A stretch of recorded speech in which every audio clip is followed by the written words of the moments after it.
Hey everyone, great to have you with us today. I have Emily Ballesteros with us, and she helps busy people create work-life balance by looking holistically at all areas of life.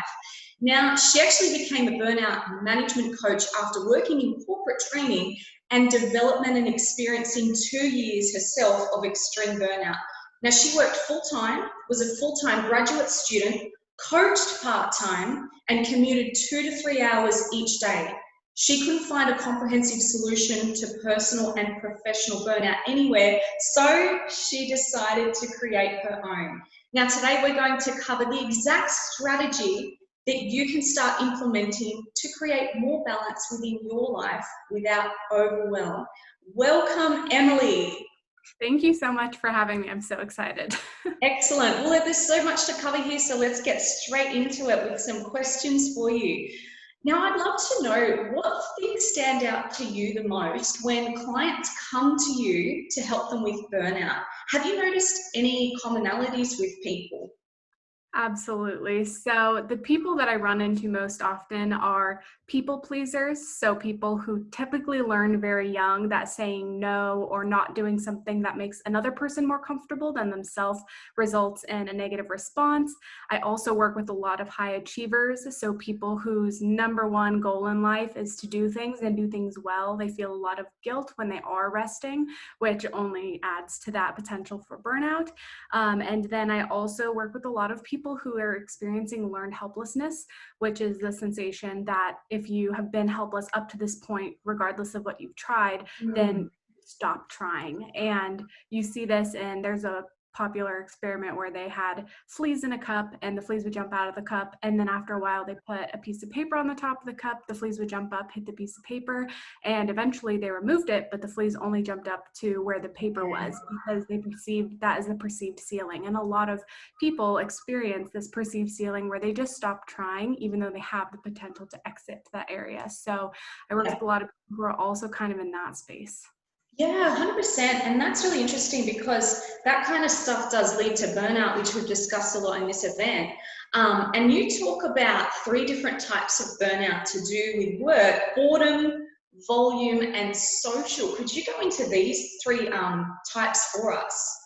Yeah, absolutely. So I hadn't seen burnout categorized in this way before I started doing this work. And then after talking to enough people and just pattern detection, it was very clear that these were the main categories people were in when they were experiencing burnout. So burnout from boredom is not being particularly inspired or feeling like you're stuck in your life. These people, if you told them you'll be exactly where you are right now, a year or two from now, they would have like a full-on mental breakdown because they Right. enjoy where they are, and they're not sure what exactly to do next. And I know that during a pandemic in particular, a lot of people who might have not normally experienced learned helplessness start to experience that helplessness.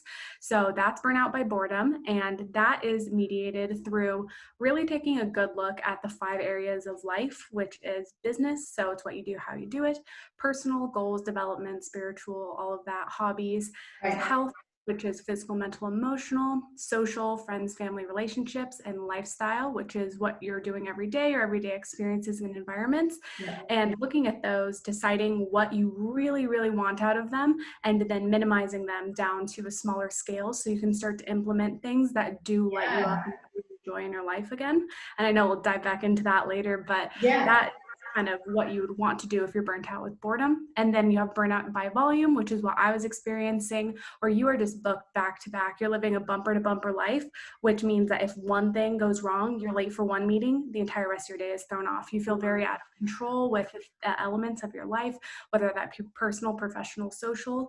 And as a result, you're like living on fumes. You are burning the candle at both ends and you're exhausted. You tend to shut down, and that's when people feel really disengaged and they slip into kind of depressed moods. And then the last is social burnout, and that is people who are people pleasers, struggle with boundaries, and who want to do everything for everyone and be everything all the time.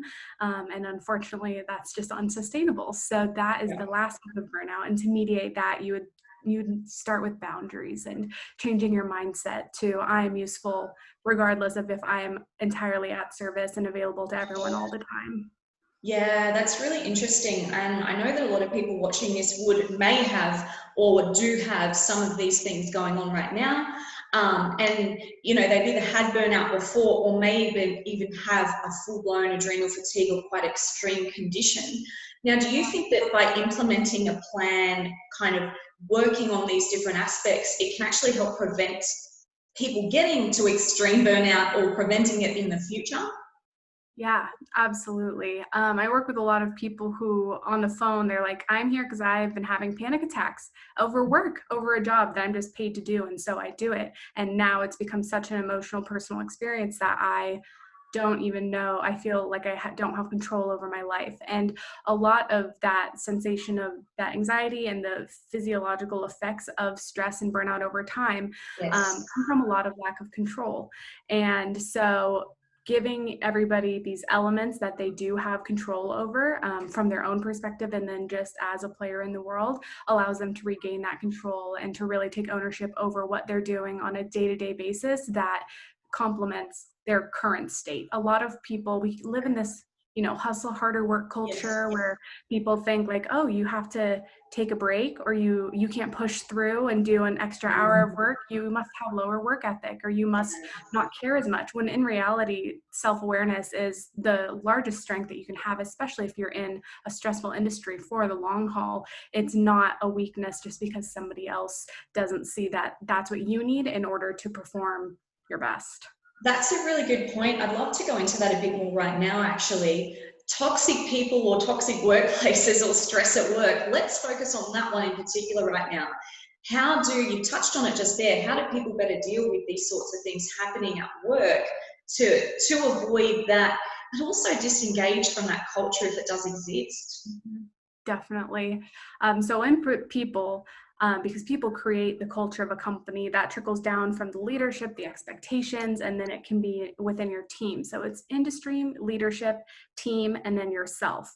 And if you're Yeah. not careful, you might just be in a stressful industry. You can be on a great team, but if you know that maybe the industry is never going to be conducive to a predictable, calm work schedule, then you look to maybe change industries. Or if it is members of your team, that is where on a personal level, I believe you have to track it to hack it. So actually keep tabs for 1 week, write down every spike in stress that you have, and then look at the patterns. You can always observe your own patterns Yeah. and put data on yourself and just know, okay, at this time of day, I get particularly stressed. It's usually because I've had 3 coffees and no lunch. Whenever I talk to this person or have a meeting with this person, my mindset tanks and I get very stressed. And so in those circumstances, implementing stress management, where maybe you take a short break before you meet with them and uphold a mantra. So you tell yourself, like, this is just a meeting, extract the facts, leave everything else, leave the story that I tell myself, leave the implications of anything that they're saying and their attitude.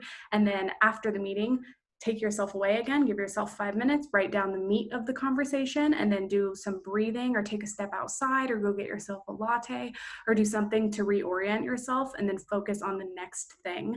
And where a lot of those toxic people and those toxic circumstances at work go from an annoyance to something that really takes over your life and causes you daily stress going into work is when you are not taking control of each of those independent situations. And it just feels like you wake up, you're already stressed and anticipating the stress of every interaction you're going to have that you don't have control over. So deciding what you can do at each of those steps that makes your experience better. And then ultimately deciding, asking yourself on a minimum quarterly basis, do I see a future here? Is this worth it to me? And knowing that you always have the opportunity to step out and find something that does better suit you or teams that do better suit you.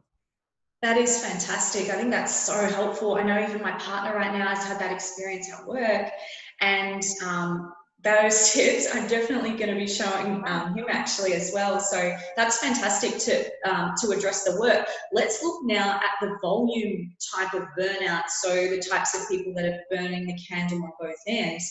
How can we reduce that and come out of that?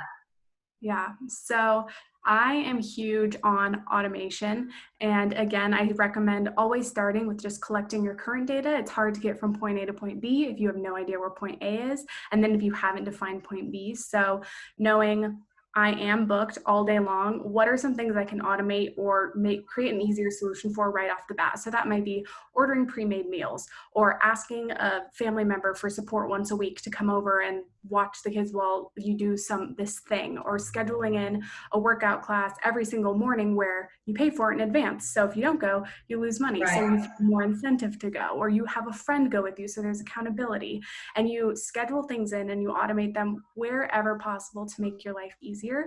And then from there, you become an essentialist. So there's a phenomenal book called Essentialism by Greg McKeown.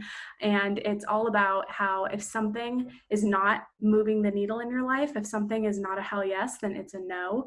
And you have to get really good. And that's where that self-awareness comes in again, at acknowledging when somebody asks, hey, do you want to be a part of this project? Or do you want to go to this conference a week from now, or do you want to partake in whatever it might be, knowing like, yes, this is aligned with me. This is something that I know I want to be a part of the energy that I'm putting out and giving out. Or no, I really don't have capacity for this. And that again is where people pleasers struggle, because they feel like maybe it reflects on them and their personal relationship or on their capability. And that's where the high achiever comes in, is, well, I don't want to say no, because what if they think I'm not capable then? And so acknowledging that your resources and the just distribution of them is logistical. It's not emotional to tell your manager, I can't take on this project. You can lay out on a piece of paper, hour by hour breakdown, what you're doing throughout the day, how long it takes, where it's fitting in your schedule, and let them know, like, this is a 4-hour project. I do not have 4 hours to spare unless they're explicitly asking you to just work through it and sacrifice your quality of life. And some companies don't have qualms with that. And my recommendation in that case is always to look for an exit strategy, because there are such good companies that do respect your time. But it's logistical to set those boundaries when you're dealing with the volume. You just don't have that. Right. Actually nutting something out on a piece of paper makes so much sense, not only to yourself to go, okay, whoa, I'm saying yes, yes, yes, compiling all these things. Is it realistic in a 12 to 24-hour period? Probably not. But then showing that to the people who are concerned, you're right, it does seem to take out this emotional pull that we may have towards it, which then lightens the load, right? Because sometimes you feel guilty or bad, like you said, if you're a people pleaser or that kind of thing. So, and I feel this kind of goes into the third aspect a bit deeper too, filtering over to the social burnout. Can you tell us then a little bit deeper on that in aspects of our relationships and so forth, how to avoid that burnout?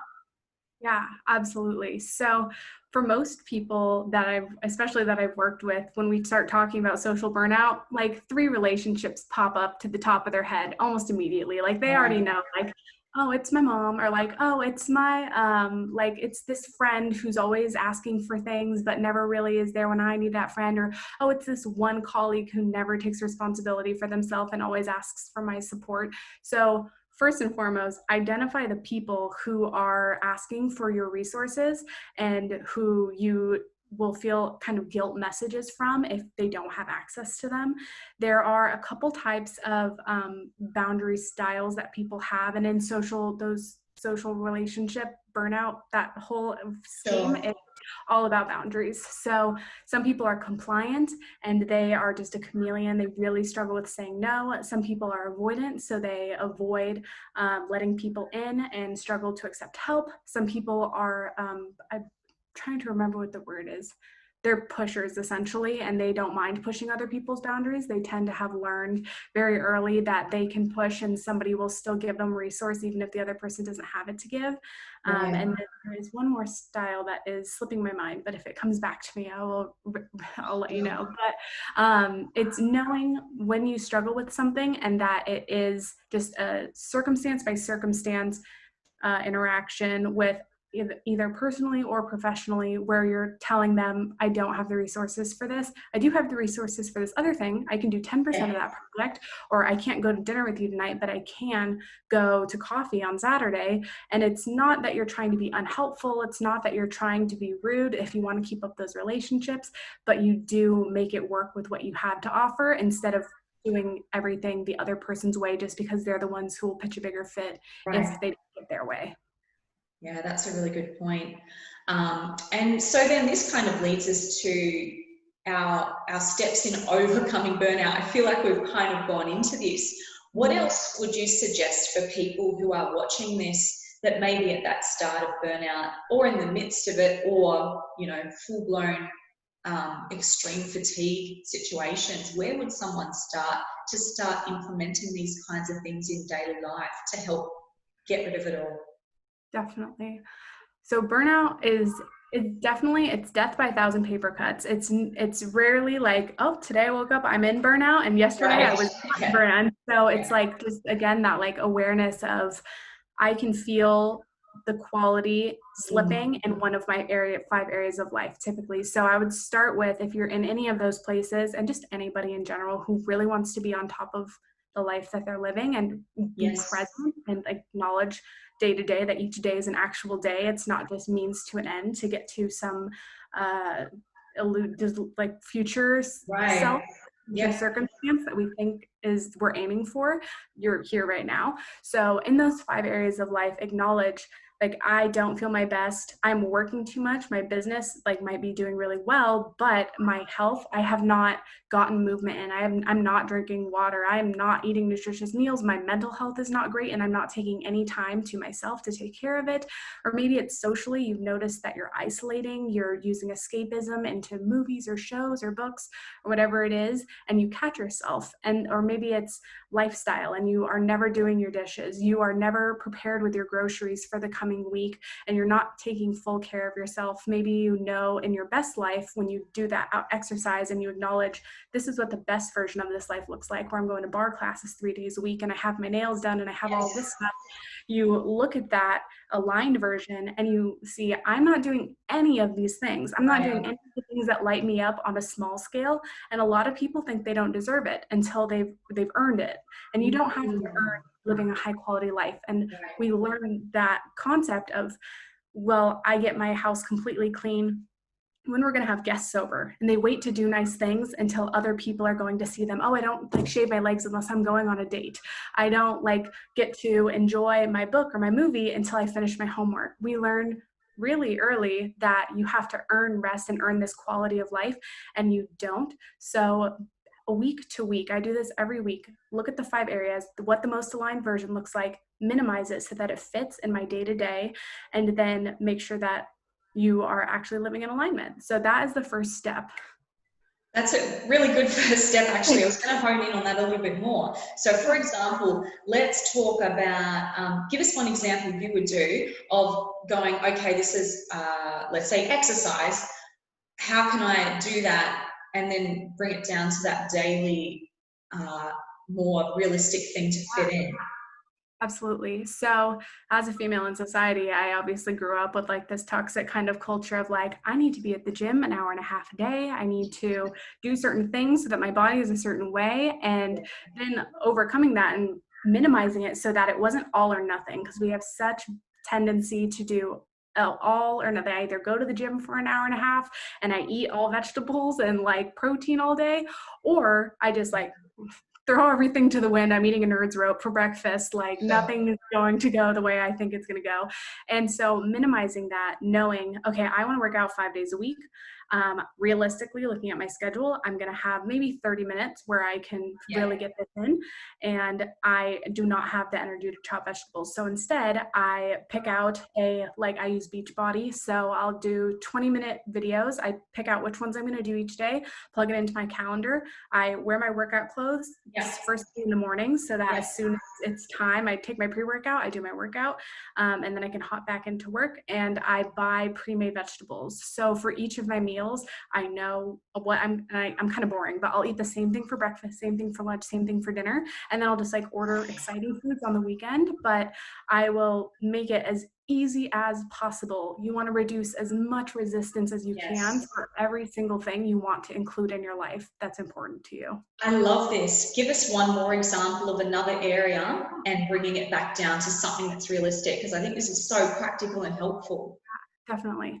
So another area that I've done this is in, it would be categorized in personal, and it would be kind of personal development hobby, but I'm writing a book, and it can be very easy for somebody to think, I've got to actually just sit there and write a book, and I don't know how long I'm going to sit there and write this thing. And it's very intimidating. So again, you're going to take that, and instead of sit down and write book. Being on my calendar, it's write one chapter or edit this Right. chapter. It's scheduled in for 35 minutes, a non-intimidating amount of time. I only have 35 minutes to do this, so I actually focus, often get more work done than I thought I was going to in that period of time, but you contain it. You minimize it to the point of it not being intimidating, and to reduce again that sensation of resistance beforehand. So in any type of work, it's not all or Yes. nothing. And if something is intimidating to you, make it smaller and set a timer. So it's very it complements you.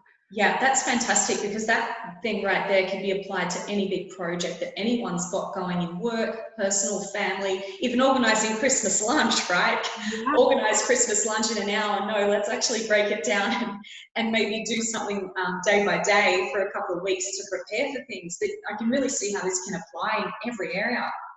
Absolutely. I was just talking to a friend who does, she's a makeup artist, and she does makeup all through the month of October, and is extremely stressed the entire month trying to get these things out every single day. And then it was just kind of like, oh, it doesn't have to be all or nothing. I can do this the whole year, and then the month Yeah. just the automated version. Like everything can usually be done easier. We just tend to do it the way that we are used to doing it. Yeah, and maybe trying to get so much done at once as well. That's what I found, even with myself and some clients too.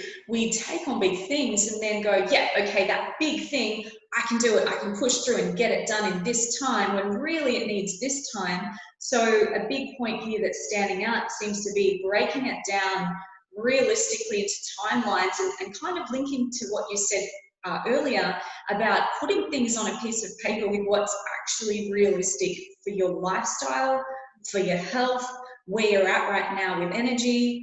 I was even talking to an amazing person the other day, and you know, she does have extreme fatigue, and she said, I can now work for 3 hours a day.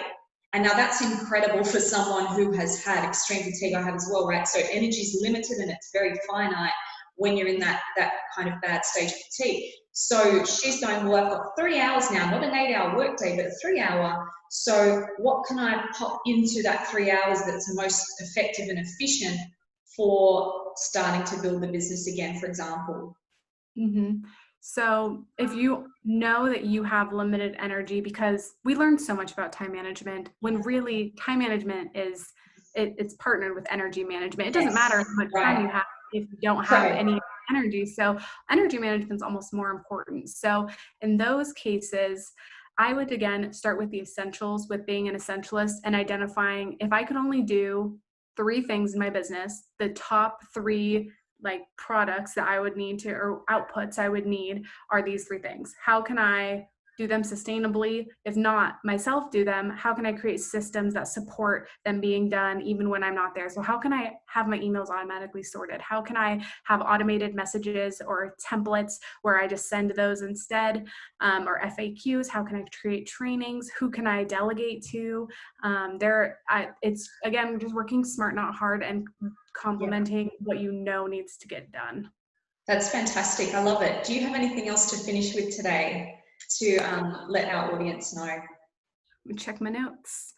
I would just reiterate that every week you should be doing that gut check with yourself of what do I need, what do I want, what would a really full life look like for me, so that I actually like smile and laugh this week. Because I think a lot of people, especially in a pandemic, don't recognize, like, when's the last time you had fun, like fun, like kid tubing on a boat fun, and people cannot recall. And those are the things that we look back at the end of our life and think, wow, I wish I did more of that. So be asking yourself, be conscious of when you're feeling guilt on a Saturday for not working, that you are not going to look back at the end of your life and wish you worked more. You'll probably wish that you went and like enjoyed that book or enjoyed that person's company or did that hobby that you love. So just be very cognizant of that. That's fantastic. I love that. Now, if you would like to connect with Emily, go to burnout/management.micahjarvie.com, but we will pop up the links and socials of Emily's work and everything. She's absolutely fantastic, everyone. I hope that you got so much out of this. This has been a really, really insightful and practical session. So thank you so much for joining us, Emily. Thank you. Thank you for having me. See you everyone soon. Bye.